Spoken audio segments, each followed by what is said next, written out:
में लोगों की सहायता करके वर्तमान शहरी परिदृश्य की सहायता करना चाहते हैं।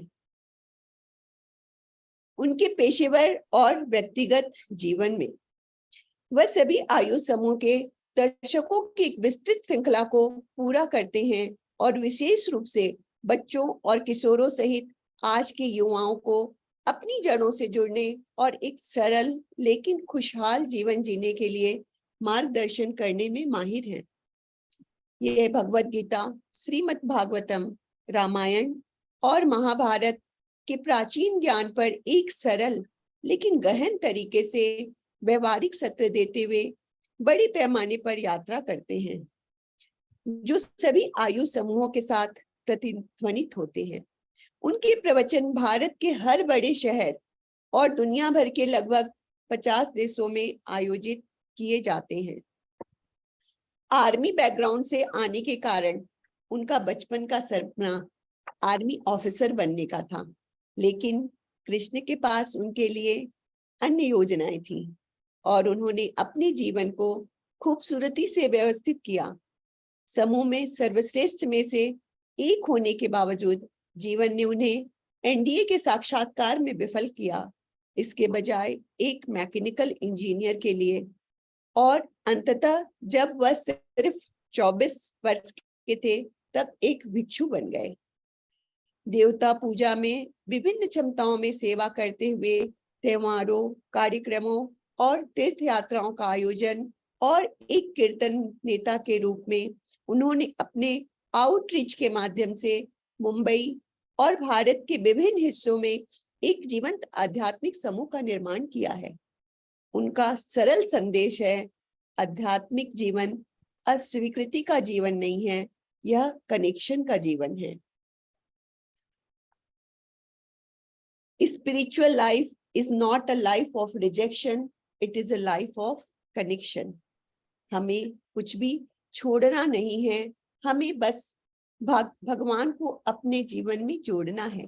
तो प्रभु जी, आपका बहुत बहुत स्वागत है और हम बहुत कृतार्थ हैं कि आपने अपना कीमती समय हमारे इस सम्मेलन के लिए दिया है। बहुत बहुत स्वागत है। Thank you very much. Hare Krishna. Hare Krishna. ओम अज्ञानतिमिरन्धस्य ज्ञानाञ्जनशलाकया चक्षुरुन्मिलितं येन तस्मै श्रीगुरवे नमः। नमः ओम विष्णुपदाय कृष्णपृष्ठाय भूतले श्रीमते भक्तिवेदांत स्वामिनिति नामिने। नमस्ते सरस्वती देवे गौरवाणी प्रचारिणे शून्यवादी पाश्चात्य देश तारिणे वाञ्छाकल्पतरुभ्यश्च कृपा सिन्धुभ्य एव च पतितानां पावनेभ्यो वैष्णवेभ्यो नमो नमः। जय श्री कृष्ण चैतन्य प्रभु नित्यानंद श्री अद्वैत गदाधर श्रीवासदि गौर भक्तवृंद। हरे कृष्ण कृष्ण कृष्ण हरे हरे, हरे राम राम राम हरे हरे। हरे कृष्णा। बहुत बहुत धन्यवाद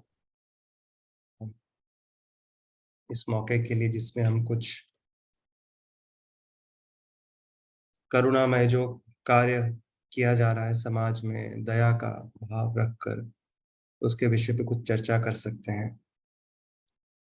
भगवान भगवत गीता के दूसरे अध्याय में जब वो गीता का संदेश आरंभ करते हैं अर्जुन को, तो एक बहुत महत्वपूर्ण बात समझाते हैं कि हमारी असल में पहचान क्या है, हम कौन हैं। क्योंकि जब तक हम ये समझेंगे नहीं कि हम हैं कौन, तब तक करना क्या है वो समझ में नहीं आएगा।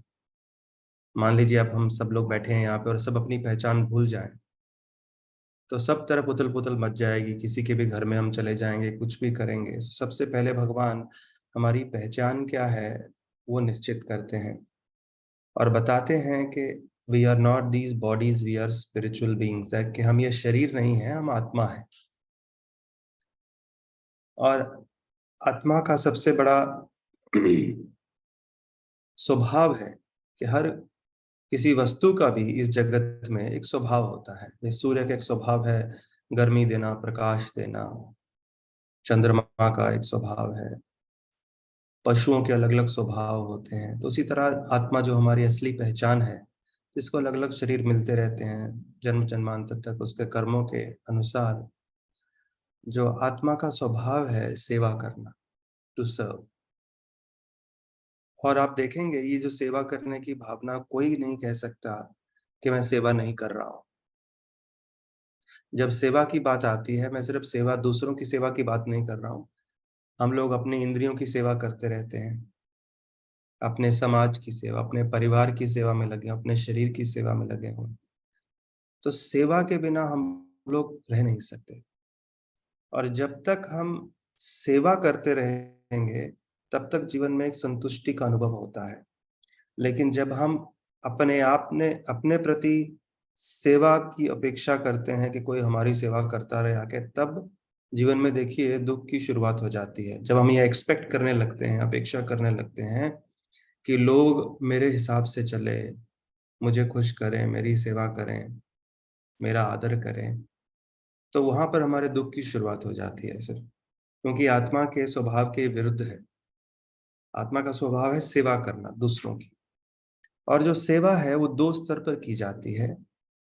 एक है किसी व्यक्ति की शारीरिक स्तर पर सेवा करना, और एक है आध्यात्मिक आत्मा के स्तर पे सेवा करना। शारीरिक सेवा की बात आती है कि कोई भूखा है, उसको आपने खाना खिला दिया, कपड़े नहीं है कपड़े दे दिए, किसी के लिए घर बना दिया, दवाइयाँ दे दी, तो ये शारीरिक रूप पे सेवा की जा रही है। और एक होती है आध्यात्मिक स्तर पे सेवा, जो है कि उस व्यक्ति की चेतना को भगवान की तरफ मोड़ देना, भगवान में लगा देना, भगवान से उसको जोड़ देना।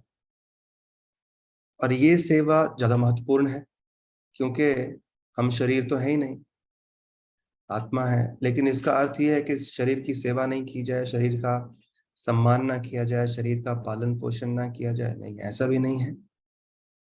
तो मनुष्य शरीर जब किसी व्यक्ति को मिलता है, जैसे 84 लाख योनियां बताई गई हैं, उसमें अलग अलग शरीर की जो परिभाषा दी गई है, वो व्यक्ति की जैसी चेतना होती है वैसा उसको शरीर मिल जाता है। जैसी उसकी इच्छाएं होती हैं, उस इच्छा को पूरी करने के लिए एक पर्टिकुलर शरीर उसको दे दिया जाता है। अभी ऐसा नहीं है कि हमने इच्छा की कोई मनुष्य शरीर में, तो मनुष्य शरीर में ही वो पूरी होगी। इसके लिए इच्छाओं पर भी नियंत्रण रखना, कौन सी इच्छा करनी चाहिए, नहीं करनी चाहिए, उसके लिए एक योग्य गुरु की आवश्यकता होती है। इसके लिए शास्त्रों को सुनना चाहिए नियमित रूप से, ताकि हम गलत इच्छा ना कर बैठें। क्योंकि इच्छा ज़रूरी नहीं है कि मनुष्य शरीर में 84 लाख प्रकार के शरीर हैं, और वो सिर्फ़ व्यक्ति की जैसी इच्छाएँ हैं, उनको फैसिलिटेट करने के लिए, पूरा करने के लिए भगवान ने व्यवस्था कर रखी है। तो शरीर का भी पालन-पोषण आवश्यक है, लेकिन कितना भी आप पालन-पोषण करने का प्रयास करें, भगवत गीता के शुरुआत में ही जब भगवान अपना संदेश आरंभ करते हैं, कहते हैं, देहिनो अस्मिन् यथा देहे कौमारम यौवनम जरा तथा देहांतर प्राप्तिर धीरज तत्र न मुह्यति। हम कितना भी प्रयास कर लें, कितना भी एक्सरसाइज करें, कैसा भी खाना खाएं, डाइट करें, हर समय शरीर हमारा नष्ट हो रहा है। जिस समय से व्यक्ति का जन्म होता है, उसी समय से शरीर का नाश विनाश शुरू हो जाता है। लेकिन ये मनुष्य शरीर 84 लाख योनि में क्यों महत्वपूर्ण है? क्योंकि इसको प्राप्त करके व्यक्ति, इसका पालन-पोषण क्यों आवश्यक है, इसको ठीक से रखना क्यों आवश्यक है? क्योंकि इसको प्राप्त करके ही व्यक्ति जो मनुष्य जीवन की सफलता है, यानी कि भगवत प्राप्ति, आत्म साक्षात्कार, इस जन्म मृत्यु के चक्र को समाप्त करके मुक्ति प्राप्त करना, वो कर सकता है, जो किसी और 84 लाख योनियों के शरीर में संभव नहीं है। इसलिए मनुष्य शरीर को दुर्लभ बताया गया है। तो इसके लिए शरीर को जितना तक हो सके हमको प्रयास करना है, इसका पालन-पोषण करने का, रक्षा करने का। और जिस तरह से भी हम सहायता कर सकें, चाहे अपने शरीर का या दूसरे का। जैसे श्रीमद् भागवत में एक वर्णन आता है, 9वें स्कंद में एक कथा आती है। एक पिता हैं, मैं नाम भूल गया उनका, तो उनको बहुत भोग-विलास करने की बहुत इच्छा है, लेकिन उनको श्राप मिल जाता है शुक्राचार्य से, जो दानवों के गुरु हैं। बूढ़े हो जाते हैं, लेकिन उनको भोग-विलास बहुत करना है। तो फिर श्राप के बदले में उनको एक कंसेशन मिलता है, ठीक है, श्राप तो वापस नहीं ले सकते, लेकिन तुम अपना बुढ़ापा किसी और से बदल सकते हो, चाहिए तो उन्होंने सबसे पहले अपने पुत्र यदु से पूछा। तो यदु ने साफ मना कर दिया कि मैं अपना शरीर आपको, अपना जो यौवन है, अपना यूथ आपको नहीं दे सकता। तो ये गलत था नियमों के, क्योंकि पिता की आज्ञा का पालन करना, और हम सतयुग की बात कर रहे हैं, कि बच्चे का कर्तव्य होता है। लेकिन उन्होंने मना कर दिया क्योंकि वो जानते थे आगे चलकर इसी वंश में भगवान जन्म लेने वाले हैं, और खास तौर पर ये जो मनुष्य शरीर मिला है, ये भगवान की प्राप्ति के लिए मिला है। अगर और जब तक शरीर में जान है, इंद्रियों में शक्ति है, हम वो प्रयास कर सकते हैं। तो इसके लिए उन्होंने इनकार कर दिया, क्योंकि वो जानते थे मनुष्य शरीर कितना दुर्लभ है और इसको बचाना कितना दुर्लभ है। हाँ, किसी भी व्यक्ति की आयु, वो जन्म से पहले ही, जब माता के गर्भ में बच्चा होता है, उसी समय उसकी आयु, कितना धन वो प्राप्त करेगा, कब उसकी मृत्यु होगी, ये सब निश्चित हो जाता है पहले से ही। लेकिन जब मनुष्य शरीर में हम आते हैं, भागवत में मैंने ये भी पढ़ा है, कई बार हम सोचते हैं कि किसी की उम्र पहले से ही पक्की है और जितना जिएगा उतना ही जिएगा, लेकिन भागवत में हमने ये भी पढ़ा कि व्यक्ति भले ही 70 साल जीने वाला हो, लेकिन अगर गलत कार्य करे, पाप करे, तो उससे उसकी आयु घट जाती है, जल्दी मृत्यु हो जाएगी। और अगर कोई व्यक्ति पुण्य करे, तो भले ही 40 साल जीना उसका लिखा हो उसकी जन्म पत्री में भी, तो उसकी हो सकता है वो 80 साल जी जाए। तो आयु बढ़ती और घटती भी है व्यक्ति के कर्मों के कारण। तो इसके लिए आवश्यक है कि हम अपना प्रयास करते रहें कि जो ये इनिशिएटिव है अंगदान का, खास तौर पर प्लेज करना कि मृत्यु के बाद मेरा शरीर के जो अंग हैं किसी के काम आ सकें, तो एक तरह से बहुत इम्पोर्टेंट है। क्योंकि हमारा जो पूरा ट्रेडिशन ही जो है, हमारा जो पूरा संस्कृति है, वो त्याग, बलिदान, सेवा का रहा है भारत का। इसलिए आप देखिए, आज भी भारत ही एक ऐसी संस्कृति है जिसने हर प्रकार की संस्कृति को अपना के रखा हुआ है। बाकी जगह कोई टस से मस नहीं, बदले नहीं है। आप किसी भी देश में घूमिए, लेकिन यहाँ सबको स्वागत किया जाता है, और उसका एक परिणाम भी गलत भुगतना पड़ा है। लेकिन एक प्रकार की जो संस्कृति है, सबको शरण देना, सबकी सहायता करना, चाहे भले उसके लिए कोई बलिदान भी देना पड़े, तो हमारा ये एक संस्कृति, एक कल्चर, एक सभ्यता रही है। तो श्रीमद् भागवत के ही 9वें स्कंद में एक कथा आती है। मैं 2-3 एग्जाम्पल दूंगा आपको शास्त्र के अनुसार, महाराज रंती देव की। तो महाराज रंती देव बहुत दयालु और बहुत ही आदरणीय व्यक्ति थे, और भगवान के भक्त भी थे। और क्योंकि भगवान की भक्ति में काफी आगे थे, तो हर जीव को वो भगवान के अंश के रूप में देख सकते थे। देखिए, वैसे तो भगवान का अंश है ही हर व्यक्ति, लेकिन हम देखते नहीं हैं। हम उसको खाली शारीरिक बाहरी पहचान के हिसाब से व्यक्ति को पहचानते हैं। इसके लिए किसी को आदर देते हैं, किसी को नहीं देते हैं, किसी को मित्र मानते हैं, किसी को शत्रु मानते हैं। लेकिन वो सबको भगवान के अंश के रूप में देखते थे, और अपनी दया, करुणा, उसके लिए बहुत जाने जाते थे। और कभी भी उनके द्वार पर कोई आया, भले ही उनको खुद भूखा रहना पड़े, लेकिन उसको खाना दे देते थे। तो एक बार की बात है, उन्होंने कम से कम 48 दिन एक व्रत किया, उपवास किया, और 48 दिन जल भी नहीं लिया, कुछ भी नहीं खाया। तो उसके कारण परिवार और उनके शरीर भी कांप रहा था, इतनी कमजोरी आ गई थी। तो 48वें दिन उनको घी, दूध में बना हुआ बहुत सुंदर स्वादिष्ट व्यंजन उनके सामने लाए गए। तो जैसे ही वो समय आया कि वो अपना उपवास तोड़े, वहां पे एक ब्राह्मण आ गए।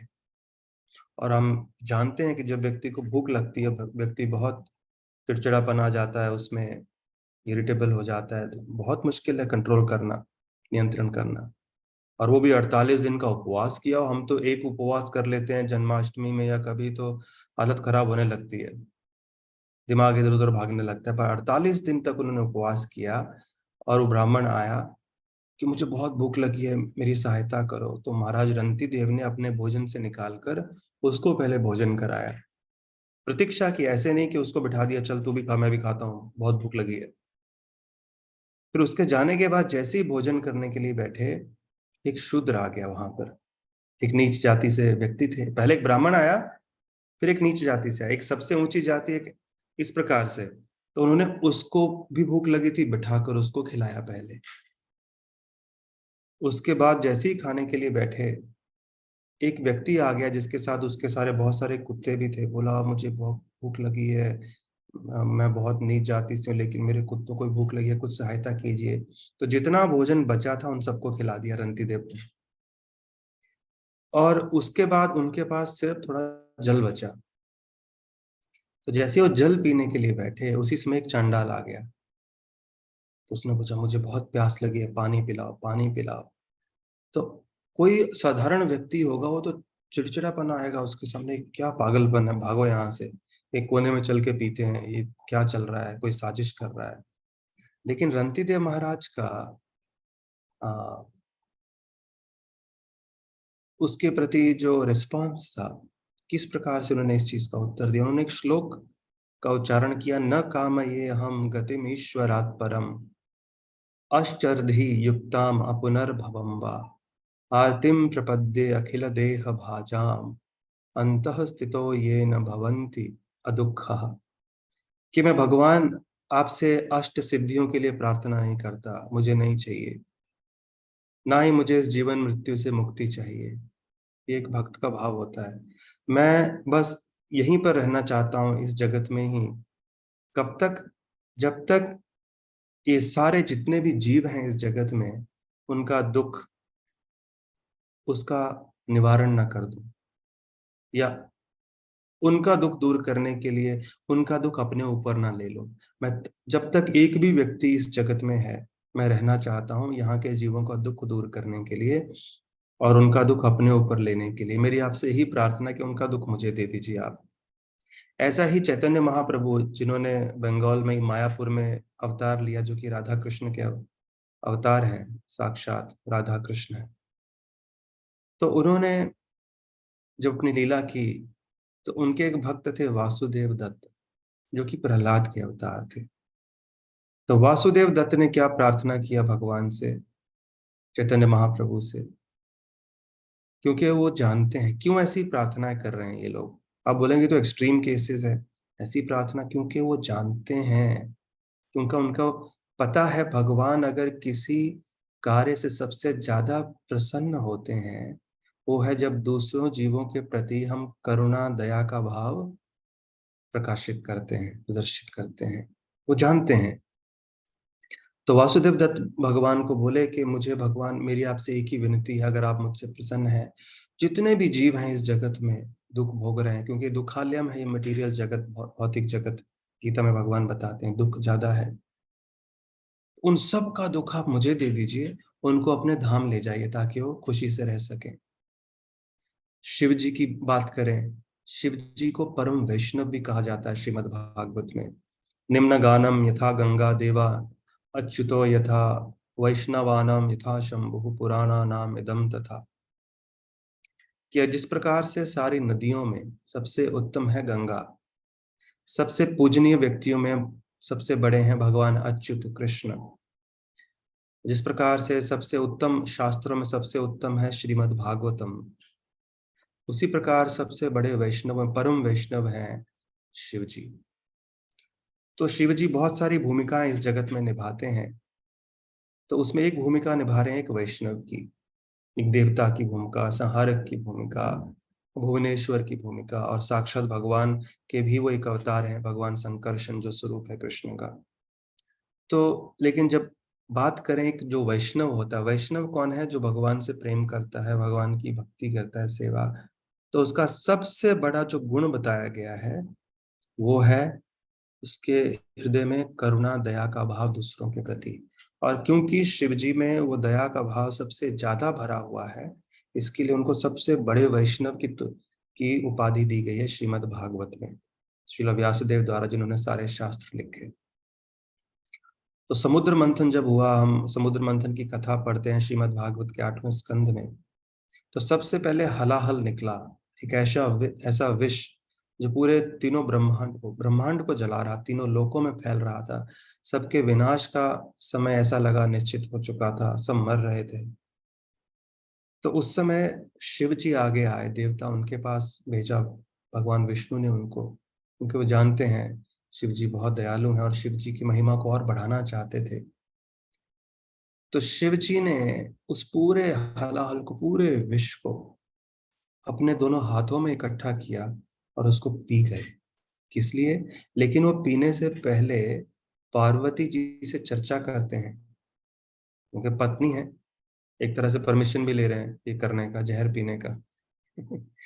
सो लेकिन कहते हैं कि भगवान बहुत प्रसन्न होते हैं उन लोगों से जो दूसरे जीवों के प्रति करुणा, दया का भाव रखते हैं और कुछ भी बलिदान करने को तैयार रहते हैं जब दूसरों की भलाई का हमको अवसर मिले। तो इसके बाद वो पीते हैं, पार्वती जी को जस्टिफिकेशन देते हैं कि क्यों पी रहे हैं, क्योंकि दूसरों को बचाना है। तो उसी तरह महाराज शिबी एक नाम के राजा हुए, जिनके नाम पे अभी वो जगह मैंने सुना पाकिस्तान में शिबिस्तान करके, शेहवान ऐसा नाम पड़ गया है अभी। तो बहुत दानवीर, दयालु राजा थे और उनकी जो महिमा थी उस चारों तरफ फैली हुई थी। जो भी उनकी शरण में आता था उसकी रक्षा करना उनका धर्म था। तो ये जो उनकी प्रसिद्धि थी, उनके बारे में जो बातें थी, पहुंचते पहुंचते देखिए, जब कोई व्यक्ति इस जगत में रहकर अच्छे कार्य करता है, ऐसा नहीं है कि इस कार्य में ही उसका नाम फैलता है, इस जगत में ही उसका नाम फैलता है, ऊंचे लोकों में सब जगह उसका गुणगान किया जाता है। जैसे मान लीजिए आप भी कोई अच्छा काम इधर महाराष्ट्र में रह के या कलकत्ता में रह के करें, पूरे देश में फैल जाता है। टेक्नोलॉजी ऐसा है आजकल, फिर पूरी दुनिया में भी फैल सकता है। तो पूरे ब्रह्मांड में क्यों नहीं फैल सकता किसी व्यक्ति को? उनके पास भी एडवांस टेक्नोलॉजी है, वो भी जानते हैं कौन अच्छा कर रहा है कौन बुरा। तो उनकी जो ख्याति थी वो पहुंची देवताओं तक, और देवता जो हैं वो ऐसी किसी बात पर विश्वास नहीं करते जल्दी। हमारी ऐसी बुद्धि कलयुग में हो जाती है कि कुछ भी व्हाट्सएप पे आए फटाफट विश्वास कर लेते हैं। कि व्हाट्सएप पे मैसेज आ गया, भगवान के बारे में किसी ने कुछ गलत लिखा है, फॉरवर्ड कर देते हैं। अरे क्यों, ये कहाँ से? व्हाट्सएप पर आया है। व्हाट्सएप पे तो कोई भी लिख सकता है। गूगल में देखा, गूगल में कोई भी लिख सकता है। न्यूज में सुना, न्यूज में कोई भी लिख सकता है। साइंटिस्ट से सुना, अरे साइंटिस्ट लोगों को पैसा दे के आप कुछ भी बुलवा सकते हैं। आजकल तो सब कुछ बिक रहा है। पीआर एजेंसी को पैसा दो, आप आपके बारे में, किसी के बारे में क्या क्या करना है कर देंगे उन लोग। और साइंटिफिक लोग तो, साइंटिस्ट लोग, उनकी भी बुद्धि ऐसा एक सीमा तक ही जा सकती है। बहुत से ऐसे सत्य हैं जिनको हमारी इंद्रियां देख नहीं सकती, अनुभव नहीं कर सकती। जैसे कि आप कलकत्ता की बात ले लीजिए, कलकत्ता में कितने सारे लोग रहते हैं। क्या आपने सबको देखा है? नहीं। तो इसका मतलब ये नहीं कि वो इस जगत में एग्जिस्ट ही नहीं करते। दुनिया में बहुत सारे ऐसे स्थान हैं जो हमने नहीं देखे हैं। तो इसका मतलब ये नहीं कि वहाँ लोग रहते नहीं, कोई है ही नहीं, है वो स्थान एग्जिस्ट ही नहीं करते। तो इस अहंकार को त्यागना बहुत जरूरी है। और उसमें एक अहंकार का एक छोटा सा हिस्सा है कि जो भी इंफॉर्मेशन आए फटाफट उसको विश्वास कर लेना। खास तौर पर अगर हमारे दिमाग में वो फिट हो रही है, अगर हमारी सोच के अनुसार वो इंफॉर्मेशन है, तो हम जल्दी विश्वास कर लेते हैं, उससे फिल्टर से हम लोग निकालते हैं उस चीज को। सो महाराज शिबी, उनकी ख्याति जब पहुंची देवताओं तक, उन्होंने परीक्षा लेने का निश्चय किया कि सच में ऐसा है, देखिए तो सही।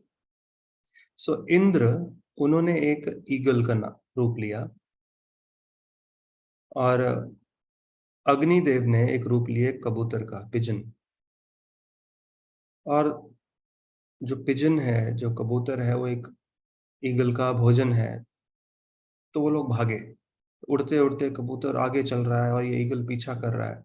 और करते करते उशीनार नाम का जो राज्य था, उशीनार, आ, नरेश के ये पुत्र भी थे, राज जगह का नाम भी था उशीनार, नरेश। वहां पर सीधा वो जो कबूतर थे, महाराज शिबिर दरबार में बैठे थे, उनके पास चले गए और उनकी गोद में जाकर बैठ गए। और उससे भी अद्भुत बात कि मनुष्य की आवाज में वो बात करने लगे कि महाराज, महाराज मेरी रक्षा कीजिए, मैं आपका प्रजा हूं, मैं आपके राज्य में रहता हूँ, रक्षा करो, रक्षा करो। तो महाराज शिबी ने कहा तुम चिंता मत करो, अब मेरी शरण में आ गए हो, तो मेरी तो ये प्रतिज्ञा है, जो भी शरण में आएगा उसका रक्षा करना एक क्षत्रिय धर्म है, अवश्य रक्षा होगी। हर व्यक्ति को जीने का अधिकार है। तो उसी समय वहां से पीछे से वो ईगल आ गया, बोला महाराज जीने का अधिकार सबको है तो मुझको भी है। ब्रह्मा जी ने, विधाता ने इस ये जो पक्षी होते हैं इनको मेरा भोजन नियुक्त किया है। जैसे हर व्यक्ति के लिए क्या उसको खाना है वो निश्चित किया गया। मनुष्यों के लिए गीता में भी भगवान कहते हैं फ्रूट्स, नट्स, मिल्क, वेजिटेबल्स, ये सब खाना निर्धारित किया गया है क्योंकि ये सत्वगुण में आता है। ये मनुष्यों के लिए खाना है। फिर जो रजोगुण में रहते हैं, जो जीव रहते हैं, उनके लिए खाना है जो तीखा खाते हैं, एकदम गरम या पूरा कड़वा, अलग अलग प्रकार का। 17वें अध्याय में गीता में पढ़ सकते हैं डिटेल में आप। और जो तमोगुणी लोग होते हैं वो लोग खाते हैं जो बासी है, 3 घंटे से ज्यादा अगर बना हुआ है वो खा लिया, या मरे हुए जीव खाना, जैसे नॉनवेज खाते हैं। वो क्या है, एक तरह से वो डेड बॉडी ही खा रहे हैं, डेड बॉडीज को खाते हैं। तो हम लोग जब कोई कैनिबल्स को समझते हैं, कैनिबल की बात करें, जो नरभक्षी होते हैं, हमारा मुंह एकदम घृणा से दूर घूम जाता है, अरे क्या। तो हम भी जो मनुष्य मांस खाते हैं वो कम नहीं है, क्योंकि वो भी डेड बॉडीज ही खा रहे हैं, मृत शरीर को खा रहे हैं किसी जीव के। और भगवान की दृष्टि से चाहे आप एक जीव की हत्या करें या मनुष्य की, वो मर्डर ही माना जाता है। यहाँ पे ऐसे अगर आपने किसी पशु को मार दिया तो स्टेट लॉ नहीं कहता कि आपको सजा होगी, लेकिन भगवान के नियमों के अनुसार वो मर्डर ही माना जाता है और मर्डर के बराबर ही सजा दी जाती है कर्मों के अनुसार। जैसे धृतराष्ट्र ने 50 जन्म पहले 2 पक्षियों को अंधा कर दिया था और उनके 100 बच्चों को मार दिया था। तो उसके बाद वो अंधा पैदा हुआ, पत्नी वॉलंटरली अंधा बन के रही और उसको अपने 100 बच्चों की हत्या होते हुए वो दुख सहना पड़ा। समय आने पर आया वो, तो जो पेन उसने दिया था उनको, उसको भोगना पड़ा। तो वो अवश्य घूमकर आएगा, जो भी हम किसी दूसरे को आ, आ, पीड़ा देते हैं। कर्म का सिद्धांत ऐसा है कि इस चीज को समझना बहुत आवश्यक है, इससे पहले कि मैं स्टोरी को आगे बढ़ाऊं, कि हमने अगर किसी की भलाई किया तो ये याद रखिए कि वो व्यक्ति भले ही ऐसी स्थिति में ना हो कि हमारी भलाई कर सके या हमारे लिए कुछ कर सके। कई बार होता है ना, हम किसी के प्रति बहुत अच्छाई का व्यवहार करते हैं, अच्छा करते जाते हैं, लेकिन वो व्यक्ति हमारी तरफ ध्यान ही नहीं देता, बल्कि उल्टा गलत ही काम करता है, गलत व्यवहार हमसे करता है। तो हमको बहुत दुख होता है कि हम इतना अच्छा है इसके प्रति, लेकिन ये देखो, और ये गलत करके भी जीवन में आगे बढ़ रहा है, खुश है। तो इससे अच्छा अच्छाई छोड़ देनी चाहिए क्या? नहीं। कर्म का सिद्धांत ऐसा है। और हम क्या गलती करते हैं, हम अगर किसी के प्रति अच्छाई करें तो उसी व्यक्ति से हम अपेक्षा करने लग जाते हैं कि वो अच्छाई का फल हमको प्राप्त होगा। ऐसा नहीं है। कर्म का सिद्धांत ऐसा है, अगर आपने किसी के प्रति अच्छाई किया है तो वो अच्छाई का फल आपको अवश्य प्राप्त होगा। जरूरी नहीं है उसी व्यक्ति के द्वारा, कहीं ना कहीं से दूसरे व्यक्ति के थ्रू आपको आएगा जरूर। अगर आपने किसी को सुख दिया है, प्रेम दिया है, उसका भलाई किया है, और उसी तरह से अगर हमने किसी को पीड़ा दिया है, तो वो व्यक्ति भले ही उस स्थिति में ना हो कि हमको पीड़ा दे। से कई बार होते हैं ना, हम जो ज्यादा शक्तिशाली होते हैं, जो कमजोर पे जुल्म करते हैं, दुख देते हैं, उनको पीड़ा देते हैं, हम बोले ये क्या बिगाड़ लेगा मेरा। नहीं। तो वो पीड़ा जो हमने किसी को दी है अवश्य आएगी किसी के थ्रू वापस, जो स्थिति में है, जो हमको पीड़ा दे सके। The one who is in a position to hurt us will definitely hurt us according to the law of karma. तो कर्म का जो रिएक्शन होता है, फल एक व्यक्ति से जिसके प्रति वो कर्म हुआ है उसके द्वारा नहीं, किसी दूसरे के द्वारा आ जाएगा अवश्य, अच्छा या बुरा। तो लेकिन कोई बच नहीं सकता। तो इसीलिए ईगल ने कहा कि ये मेरा निर्धारित भोजन है। और अगर जीव अपना निर्धारित भोजन खाते हैं जो भगवान ने उनके लिए निश्चित कर रखा है, तो उनको कर्मों का फल नहीं भोगना पड़ता। जैसे मनुष्यों के लिए है, सब्जी खाइए, फल फ्रूट खाइए, नट्स, मिल्क, ये खाएंगे, कोई कर्मों का फल नहीं लगेगा, कोई सिंफुल रिएक्शन नहीं आएगा। और जो भी थोड़ा बहुत कर्मा होता है, जब भगवान को अर्पण कर देते हैं ये सब चीजें, तो उससे वो कर्मा फ्री डाइट हो जाता है, वो कर्म वो भी खत्म हो जाता है। तो इसलिए आप शुद्ध भोजन खा रहे हैं। आप इसी से समझिए कि अगर कोई शेर किसी एक हिरन को मार रहा है, खा रहा है, मांस खा रहा है, तो उसको पाप नहीं लगता, क्योंकि उसका वो निर्धारित भोजन है। तो जो भी विधाता द्वारा निर्धारित कर दिया जाता है उसके हिसाब से जीवन जिए तो उसका हमको गलत फल नहीं भोगना पड़ता। तो महाराज शिबी ने जब ये सुना तो उन्होंने कहा ईगल ने कि अगर आपने मेरे को ये खाने नहीं दिया मेरा निर्धारित भोजन तो मैं मर जाऊंगा। फिर आपका कर्तव्य है मेरी भी रक्षा करना, मैं भी तो आपके ही राज्य में रहता हूँ। तो शिबी महाराज सोच रहे हैं अरे कबूतर बोल रहा है उसकी रक्षा करो और ये बोल रहा है इसकी रक्षा करो और ये इसको खाना चाहता है तो कैसे हो। तो शिबी महाराज ने ईगल को कहा देखो ये भी मेरी शरण में आया है, तुम्हारी रक्षा करना भी मेरा कर्तव्य है, तो मैं आपको इससे भी स्वादिष्ट भोजन दूंगा। ईगल ने कहा नहीं इससे स्वादिष्ट कुछ है ही नहीं। तो बोले तुम जो मांगोगे वो दूंगा। तो ईगल ने कहा ठीक है आपकी जो टांग है उसमें से इस कबूतर के बराबर मांस निकाल कर मुझे दे दीजिए, मैं खा लूंगा। तो शिवी महाराज ने जरा भी सोचा नहीं, तलवार मंगाई और काटने लगे और एक तरफ कबूतर को बैठा एक तरफ मांस काट रहे। जब पूरा काटते गए कबूतर का जो पलड़ा था वो भारी रहा, बाद में महाराज शिवी स्वयं जाकर बैठ गए। तब जाकर इंद्र और जो ये अग्निदेव असली रूप में प्रकट हुए, महाराज शिवी को फिर से वैसे ही ठीक कर दिया और बहुत प्रसन्न थे, उनको बहुत आशीर्वाद बरसाए उनके ऊपर कि आपका जो नाम है युगों युगों तक उसका स्मरण होता रहेगा, क्योंकि आपका ये जो बलिदान, आपका जो ये दया का करुणा का भाव है। और ये याद रखिए अंत में हमको लोग इसलिए याद नहीं रखेंगे कि हमारे पास कितना धन था, कितना हम प्रसिद्ध थे इस जगत में। हमारे जो कैरेक्टर है, हमारे चरित्र और हमने कितना करुणा दया का भाव लोगों के प्रति दिखाया है उसके लिए याद किया जाएगा। जैसे मुझे याद है कोविड में डॉक्टर्स बहुत डिमांड में थे और आप लोग भी गए होंगे, बुलाया होगा डॉक्टर्स को। तो मेरे एक फ्रेंड हैं, अभी वो भी कई डॉक्टर से मिले होंगे जीवन में, लेकिन हम कितनों को याद रखते हैं। But he remembered one doctor, एक डॉक्टर से मेरे चर्चा करने लगे कि हम लोग उसके पास गए और वो डॉक्टर का क्या है, वो आप अवेलेबल है 24/7 और मुफ्त में इलाज करता है लोगों का, कोई पैसा नहीं लेगा, दवाई नहीं लेगा कोविड के समय। तो बोले वी वर सो टच्ड। आप सोचिए इन लोगों ने इतने दिन तक कितने जीवन में डॉक्टरों को मिले होंगे, किसी के बारे में ऐसा भाव नहीं है, याद भी नहीं है। यहाँ पर महीनों बाद भी, साल बाद भी वो उस व्यक्ति को याद रख रहे हैं, क्योंकि ये करुणा है, दया है, दूसरों की भलाई का भाव है। तो इस तरह से ये भूमिका मैं इसलिए आपको बता रहा हूँ कि हमारा पूरा सभ्यता और हमारा आगे का जीवन भी इस बात पे निश्चित करता है कि किस प्रकार से दूसरों के जीवन को हम लोग सुखी बनाने में सहायता करते हैं, क्योंकि जो मनुष्य जीवन है भगवान की प्राप्ति के लिए मिला है।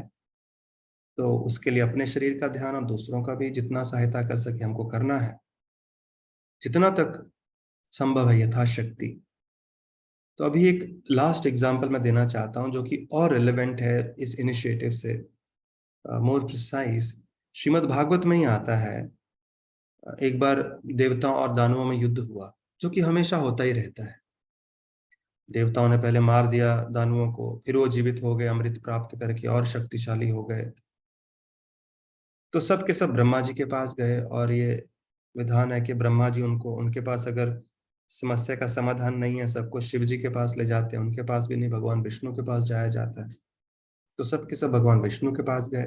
भगवान विष्णु ने उनको कहा कि आप एक महर्षि हैं दधीची, दधीची, उनके पास जाइए, बहुत दयालु हैं, तो उनसे उनका जो अस्थियां हैं वो मांगिए।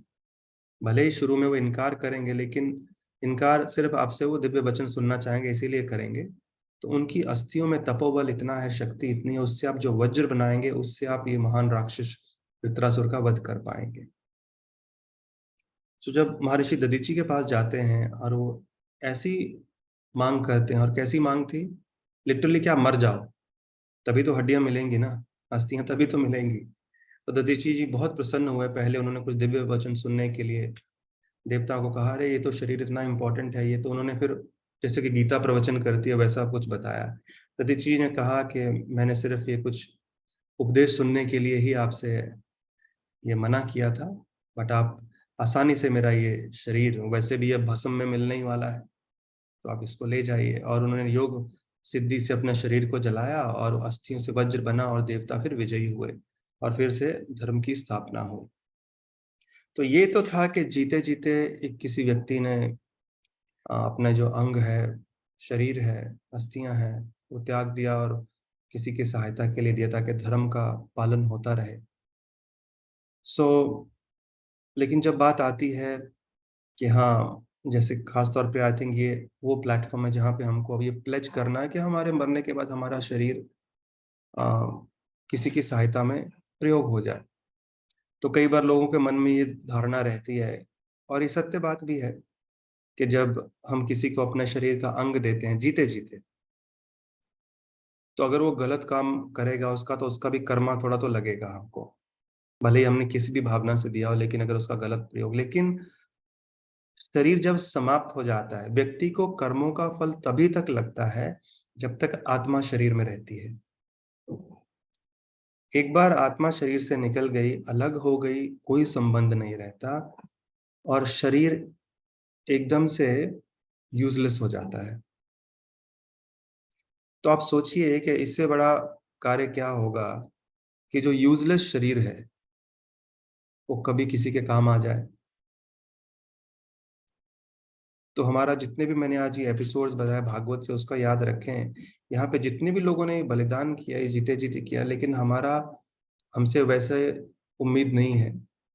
बट मैंने और भी थोड़ा वेरीफ़ाई किया कि इसके पीछे शास्त्र हमारे क्या कहते हैं, अंगदान को लेकर कहीं कुछ नहीं कहा गया है, लेकिन ये सब एपिसोड्स हैं। लेकिन ये ज़रूर है, जब भक्तों से भी हमने सुना है कि शरीर एक बार समाप्त हो जाता है, आत्मा निकल जाती है, उसके बाद शरीर के साथ इट इज़ यूज़लेस, कोई काम का नहीं रहता है, उसको जला दिया जाता है। लेकिन अगर वो यूज़लेस शरीर भी जाते-जाते किसी के काम आ जाए, और ये एकदम से सेल्फलेस टास्क है, निस्वार्थ, क्योंकि उसके बदले में आपको कुछ मिलने वाला नहीं है, सिवाय लोगों की जो ब्लेसिंग्स हैं, जो हमको जीते-जीते मिल जाएँगी। चलो किसी को तो खुश किया। जब भी हम किसी की सहायता के लिए, जैसे कलयुग है, हम कलयुग में रह रहे हैं, तो कलयुग में जहाँ पे हर तरफ नेगेटिविटी से सरचार्ज्ड है एनवायरनमेंट, ऐसा कहा गया है कि पिछले युगों में, द्वापर युग तक, हर सही गलत का व्यक्ति को हिसाब देना पड़ता था। तो बुरा विचार भी किसी के मन में आता था, अचानक से उसको उसका फल भोगना पड़ता था, रिएक्शन आता था। लेकिन कलयुग में ऐसा है कि गलत विचारों का रिएक्शन नहीं होता, फल नहीं भोगना पड़ता हमको, जब तक वो हमारे विचार, वचनों और कर्मों में ना बदल जाएँ। गलत सोच का रिएक्शन नहीं मिलेगा आपको, कर्मों का, गलत सोच का। लेकिन अगर आपने अच्छा सोचा भी किसी के लिए, तो उसका फल आपको ज़रूर मिलेगा।